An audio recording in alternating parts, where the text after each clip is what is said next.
and these are the results you're going to get, guys. As you can see, they survived even easier. Bam! What's up, guys? We're here today to talk a little bit about Wailing 8 and entry-level teams for Wailing 8.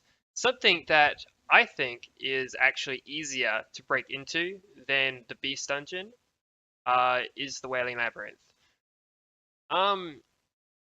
Now, I know that the fastest progression VODs that I put up obviously haven't really discussed this or gone into it much, but a lot of people want to progress into Beast. I do believe that this particular route could be a lot quicker for your progression. And the reason for that is because of the starting units you get. Now, let me show you guys what we've got lined up here. Alright, so first and foremost, we've got a 4-star Jetpack. Now you can start with Jetpack. Alright, and Enigma, 5-star Enigma. You get all the shards for 5-starring Enigma from your quest rewards. Alright, I'm pretty sure it's your part 2 quest rewards. So as long as you can do that, no worries, right? You'll have your Enigma. And the last unit is the Kaboom that I've got farmed up here. Now he is on 6-star runes. Alright. However, as you can see, it's all just pure attack. This will work more than fine on 5-star runes as well.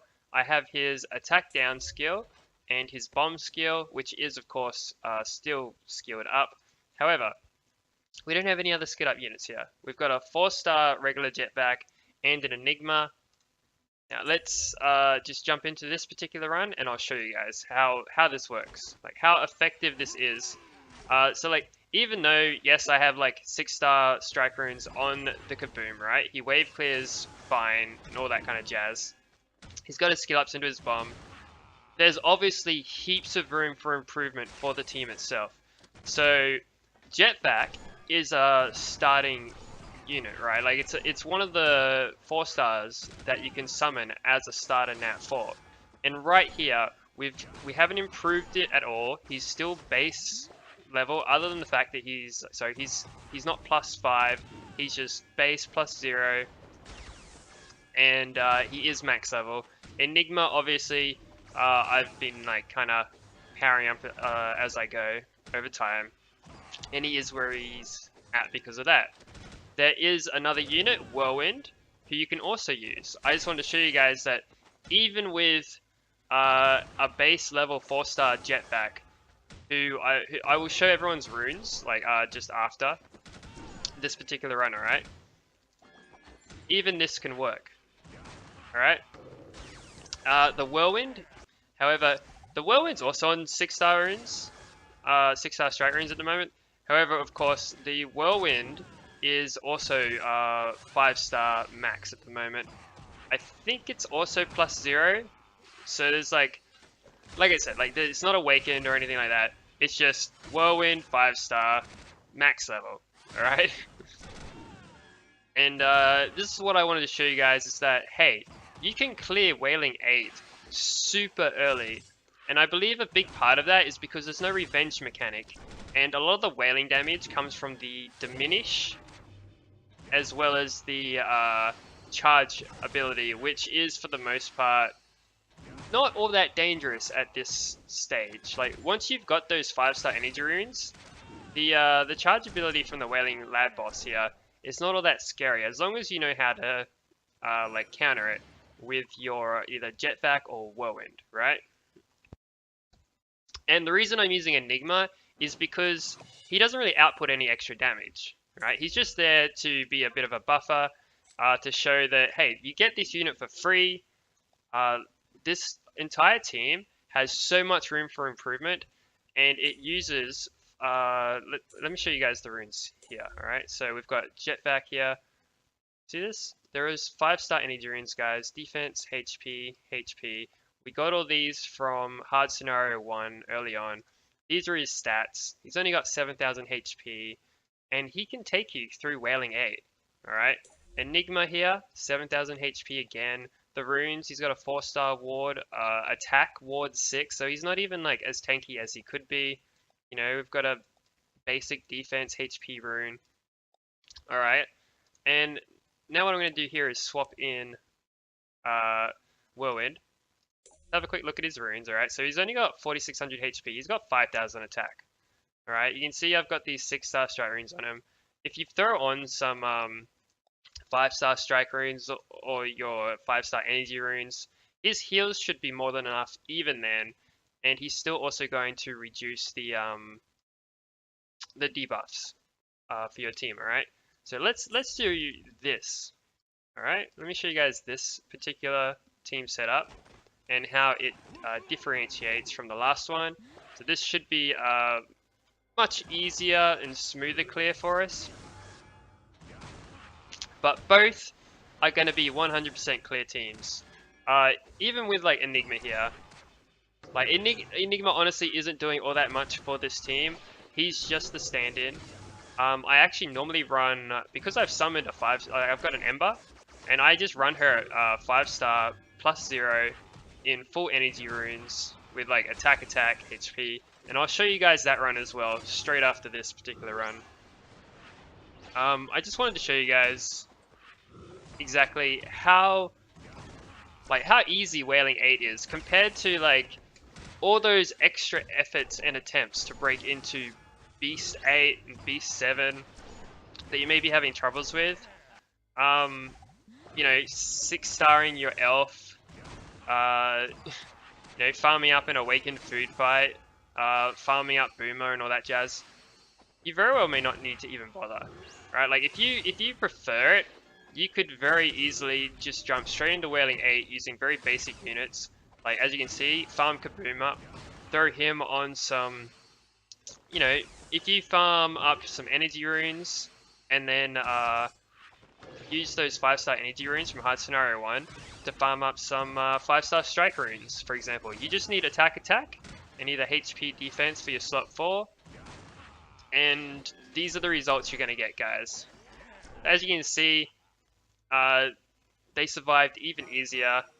Easy, well, almost an easy 3-star clear if we take out Enigma and swap in another damage dealer, which I will do now, alright? Let's see, let me sell that. Because I'm at the point where I'm just keeping 6-star runes only, unless it's like a really nice looking 5-star rune.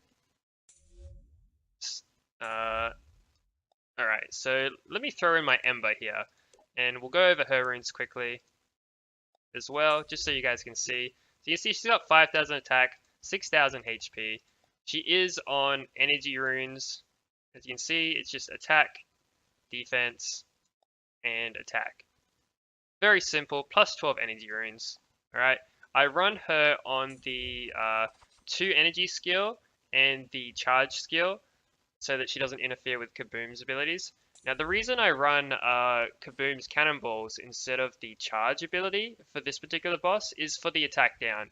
Even though, yes, it is going to bounce off onto the other towers, I find the attack down a bit more consistent than the charge ability for Kaboom. Though the charge ability will, like, in terms of like survival and stuff, I think it helps Gulper out a lot when he's got his he pops up, he uses his focus aggro, and it helps this particular quality of units like the 5-star Ember and the 5-star Whirlwind to survive just that little bit more. It's not necessary. You can run either skill with this particular setup. But yeah, as you guys can see, they are clearing the waves a little quicker. This may very well turn into a 3-star run, but I just want to show you guys, like, I generally run Ember personally at this point because I have summoned her, and you can just farm her up in from Hall of Chaos these days. Like, you know, if you can seek out some people that are going to add you that have Ember as their current extreme Chaos dungeon, you will get some more shards for Ember up to the point where you can summon her, and then you'll have your own 5-star base level Ember who you can throw on these max 5-star energy runes and achieve these exact same results, guys. Like, as you can see, Much easier, much quicker. Ooh, there we go. And that was a 3-star run. So everyone's alive. It was under 3 minutes. And yeah, I just wanted to give you guys a heads up. Hey, you know, yes, I have this entire playlist dedicated to fastest progression, and that's what we're talking about now. So remember how I was talking about how like the progression could definitely be more efficient and more optimized? Well, this is one of the examples I wanted to give. All right. Uh, but like the core of the progression itself is to jump into those early 4-star like runes.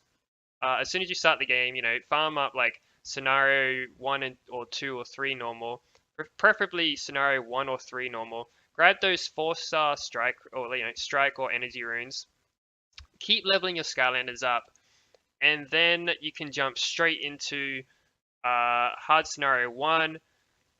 If you're capable of it, perhaps farm hard scenario 3, which is going to be a lot trickier. I would recommend hard scenario 1, of course. Get those energy runes, get those 5-star energy runes, upgrade them to plus 12, and then maybe grab some 5-star strike runes for your Kaboom, who you will, for the most part, farm while you're farming normal difficulty, right? Like, I would recommend farming up as many Kaboom shards as you can while you're still farming normal difficulty, rather than scenario 1 normal.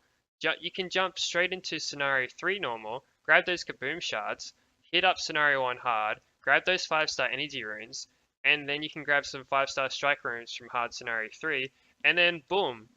Like, if you got regular Jetpack as your start, right, you can use him as a base 4-star. So you may get lucky and get more shards of him. He is also semi-farmable from the boss stages. You can go farm Whirlwind right here. Whirlwind 5-star Unawakened is clearing this. You get Enigma for free, and you can swap Enigma for another low mana using unit. As long as you've got that Kaboom in there, guys, and your Whirlwind or your Jetpack, you're pretty sweet on the run. Alright? Anyways, I'll leave that there. And happy progression, guys. I hope you've picked up a little something and put it to good use. Peace out.